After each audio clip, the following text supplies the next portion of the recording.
नमस्कार, मैं संगीता तोमर, प्रवक्ता इतिहास, राजकीय वरिष्ठ माध्यमिक पाठशाला शिलाई, शिक्षा खंड शिलाई, जिला सिरमौर, आप सबका हर घर पाठशाला कार्यक्रम में स्वागत करती हूँ। आज मैं आपके लिए अध्याय 6 लेके आई हूँ और इस अध्याय का नाम है 3 वर्ग। तो सबसे पहले हम जो आज का हमारा पहला टॉपिक रहेगा वो 3 वर्ग। जो मध्यकालीन यूरोपीय जो समाज था उस समय वो 3 वर्गों में बटा हुआ था। प्रथम वर्ग में पादरी, दूसरे वर्ग में कुलीन और तीसरे वर्ग में किसान सम्मिलित थे। और समाज के जो बहुत कम लोग वो पहले 2 वर्गों में सम्मिलित थे। और सबसे पहले हम यहाँ पर शुरुआत करेंगे पादरी वर्ग से। पादरी वर्ग, समाज में पादरी वर्ग जो था ये प्रथम श्रेणी में आता था और इसमें पोप, आर्क बिशप एवं बिशप सम्मिलित थे और इनका चर्च पर पूर्ण नियंत्रण था और चर्च के अधीन विशाल भूमि थी और जिससे उसे बहुत आमदनी होती थी।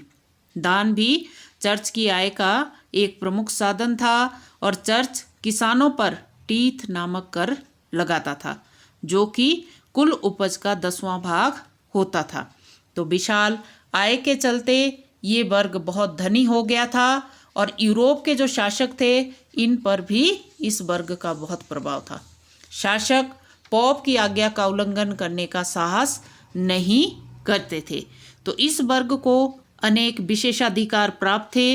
ये राज्य को कोई कर नहीं देते थे।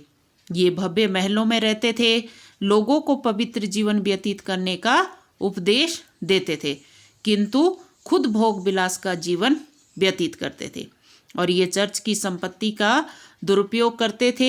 वास्तव में चिराग तले अंधेरे वाली बात थी। अब इसके बाद कई बार आपसे प्रश्न पूछा जा सकता है कि पादरी बनने के लिए क्या क्या योग्यताएं थी। तो सबसे पहले तो प्रत्येक जो व्यक्ति था वो पादरी नहीं बन सकता था और जो कृषक दास या फिर शारीरिक रूप से जो अपंग व्यक्ति वो भी पादरी नहीं बन सकता था और ये प्रतिबंध स्त्रियों पर भी लागू था और जो भी पुरुष पादरी बन जाता था वह विवाह नहीं कर सकता था। तो ये तो था हमारा पहला वर्ग। अब हम यहाँ पर जो समाज में जिसका दूसरा स्थान था वो था कुलीन वर्ग और इस वर्ग में प्रशासक, चर्च एवं सेना में जो उच्च पदों पर नियुक्त व्यक्ति वो शामिल थे और उन्हें बहुत अधिक अधिकार प्राप्त थे और उनके अपने न्यायालय होते थे, अपनी सेना होती थी और वे भी भोग विलास का जीवन व्यतीत करते थे। अब हमारे पास जो तीसरा वर्ग है वो है किसान। किसान यूरोपीय समाज के तीसरे वर्ग से संबंधित थे और तीसरे वर्ग में किसान की गणना यूरोप समाज के सबसे निम्न वर्ग में की जाती थी, जबकि यूरोपीय समाज की जो कुल जनसंख्या उसका 85 से 90% भाग इसी वर्ग में आता था। और यहाँ पर 2 प्रकार के किसान होते थे, ये आपने ध्यान देना है, एक स्वतंत्र किसान और दूसरे कृषक दास। तो सबसे पहले अगर हम स्वतंत्र किसान की बात करें तो यूरोपीय समाज में स्वतंत्र किसानों की संख्या बहुत कम थी। यद्यपि वे अपनी भूमि सामंतों से प्राप्त करते थे किंतु वे इस पर अपनी इच्छा अनुसार खेती करते थे और सामंत इन किसानों से बेगार नहीं लेते थे और उन पर कृषक दासों की तरह प्रतिबंध नहीं लगे हुए थे। वे केवल निश्चित मात्रा में सामंत को भूमि कर प्रदान करते थे। अब इसके बाद बात करते हैं कृषक दास। यूरोपीय समाज की जो अधिकांश जनसंख्या थी वो कृषक दास से ही संबंधित थी और जो कृषक दासों का जो जीवन था वो नर्क के समान था क्योंकि उनके सामंत के प्रति बहुत सारे कर्तव्य थे, जैसे कि वर्ष में कम से कम 40 दिन सामंत की सेना में कार्य करना और उसे और उसके परिवार के सदस्यों को सामंत की जागीर में जाकर कार्य करना पड़ता था और उन्हें मैनर में सड़कों, पुलों आदि की मरम्मत करनी पड़ती थी और वे खेतों के आसपास जो बाड़ आदि वो भी बनाते थे और वे सामंत के लिए आग जलाने के लिए लकड़ियाँ भी इकट्ठा करते थे। तो कृषक दास अनेक कार्य करते थे, लेकिन फिर भी इनका जीवन पशुओं के समान था। अब यहाँ पर हम आपके लिए एक नया टॉपिक लेके आए हैं, वो है सामंतवाद। तो सबसे पहले हम सामंतवाद का अर्थ जानेंगे कि जो सामंतवाद है इसका क्या अभिप्राय है। तो जो सामंतवाद है उसको मध्ययुगीन यूरोपीय सभ्यता का आधार माना जाता है, और ये जर्मन शब्द फ्यूड से बना है, और इसका अर्थ है भूमि का एक टुकड़ा या जागीर। और ये एक ऐसी व्यवस्था है जिसमें राजा अपने अधीन बड़े सामंतों को उनकी सैनिक एवं राजनीतिक सेवाओं के बदले बड़ी बड़ी जागीरें देता था, और वही जागीरें फिर बड़े सामंत आगे छोटे सामंतों को देते थे। तो ये जो व्यवस्था थी पूरी तरह से भूमि वितरण पर आधारित थी।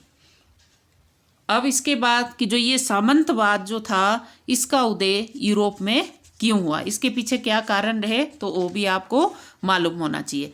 तो प्यारे बच्चों, जैसा कि आप देख पा रहे हैं, समय की मांग। किस प्रकार से समय की मांग, कि जब पश्चिमी यूरोप का जो अधिकांश भाग रोमन साम्राज्य के जो अधीन था, जब रोमन साम्राज्य का पतन हुआ तो उसके पश्चात पश्चिमी यूरोप में अराजकता और अशांति फैल गई, और इसी का जो अवसर वो आक्रमणकारी जो थे उन्होंने पश्चिमी यूरोप पर आक्रमण करने शुरू कर दिए, और जिससे कि स्थिति अधिक विस्फोटक हो गई। अब लोगों की जान और माल की सुरक्षा करने वाला कोई नहीं था, और बड़ी संख्या में खेत नष्ट हो गए थे, और इससे किसानों की स्थिति बहुत बदतर हो गई थी। और ऐसी स्थिति में उन्हें सामंतों के आश्रय की आवश्यकता पड़ी। और कारण क्या था कि उस समय सामंतों के पास अस्त्र शस्त्र और दुर्ग भी थे, और दूसरी ओर सामंतों को अपने दुर्गों और धन की सुरक्षा के लिए सेना की आवश्यकता थी। तो दोनों ने एक दूसरे के सहयोग करने का निर्णय किया, और इस तरह से सामंतवाद का उदय हुआ। अब दूसरा, राजाओं के लिए आवश्यक। किस प्रकार से, कि जब रोमन साम्राज्य का पतन हुआ तो उसके पश्चात केंद्रीय सरकार का जो प्रभाव और जो नियंत्रण था वो खत्म हो गया। जो स्थानीय अधिकारी थे अब वो अपनी मनमर्जी करने लगे, और वे लोगों से धन बटोरने के उद्देश्य से उन पर घोर जुर्म करने लगे, और इस कारण लोगों की समस्याएं बढ़ गई, और बाह्य आक्रमणकारियों ने अपनी लूटमार द्वारा स्थिति को और अधिक बदतर बना दिया। तो संकट के इस समय में राजा के लिए दूर के प्रदेशों पर नियंत्रण रखना और कर एकत्रित करना कठिन हो गया। तो विवश होकर राजा ने अपनी राज्य की जो भूमि थी उसको जागीर के रूप में कुछ बड़े बड़े सामंतों को बांट दी, और इन सामंतों ने बदले में राजा को सैनिक और अन्य आवश्यक सहयोग देने का निर्णय किया। तो ये आपने याद रखना है कि जो सामंतवाद का उदय वो किन कारणों से हुआ। अब हम यहाँ पर जो सामंतवाद का यूरोप में जो उदय हुआ ये कहाँ से हुआ ये भी आपको मालूम होना चाहिए। तो जैसा कि यहाँ पर मैप में आप देख पा रहे होंगे कि एक गौल जगह है जिसको मैंने अंडरलाइन किया है, यहीं से सामंत प्रथा का उदय हुआ। तो जो ये गौल था ये पहले रोमन साम्राज्य का एक प्रांत था, जिस पर जर्मनी की एक जनजाति फ्रैंक ने 486 ईस्वी में आक्रमण किया, और उन्होंने गौल का नाम बदलकर फ्रांस रख दिया, और फ्रांस के लोगों ने 496 ईस्वी में ईसाई धर्म को अपना लिया था। और एक वहाँ का शक्तिशाली शासक हुआ शॉलरमैन। इसने 8वीं शताब्दी में वहाँ पर राज किया, और उस समय का जो पोप था लियो, इसके साथ उसने अच्छे संबंध स्थापित किए।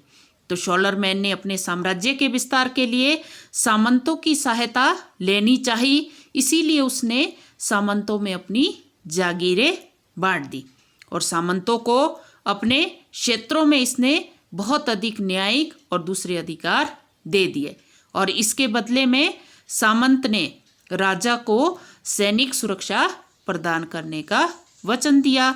और फ्रांस के बाद England, Germany, Italy, Spain, Australia, इन सब देशों ने भी इस प्रथा को अपना लिया। तो प्यारे बच्चों, आज हम इस वीडियो में सिर्फ अपना जो ये सबसे पहले हमने टॉपिक 3 वर्ग और उसके बाद जो हमने ये नया टॉपिक शुरू किया है सामंतवाद के बारे में, इसका जो अगला भाग है वो हम जो हमारी जो नई वीडियो आने वाली है उसमें हम करेंगे। और मैं उम्मीद करती हूँ कि जो मैंने इस वीडियो में आपको बताया है वो आपने ज़रूर इसको ध्यान से सुना होगा और ये आपके लिए कहीं ना कहीं आगे आने वाली परीक्षाओं के लिए बहुत ही महत्वपूर्ण जानकारी जो इसमें दी गई है वो आपके लिए बहुत उपयोगी रहने वाली है। बाकी अगर आपको इस वीडियो में कुछ समझ नहीं आया होगा तो आप या तो मुझे कमेंट बॉक्स में लिख सकते हैं या फिर जो आपके विषय के अध्यापक हैं आप अपनी समस्या का निदान उनसे करवा सकते हैं। और हर वीडियो के साथ आपको एक कार्यपत्रक दिया जा रहा है और उसमें जो प्रश्न दिए जा रहे हैं उसको आप अपने नोटबुक पर अवश्य ही नोट करें ताकि आने वाली परीक्षाओं में आप उसको बड़े आसानी से याद करें और उसको पेपर में लिख सके। तो अंत में मैं यही कहूँगी, जय हिंद, जय भारत।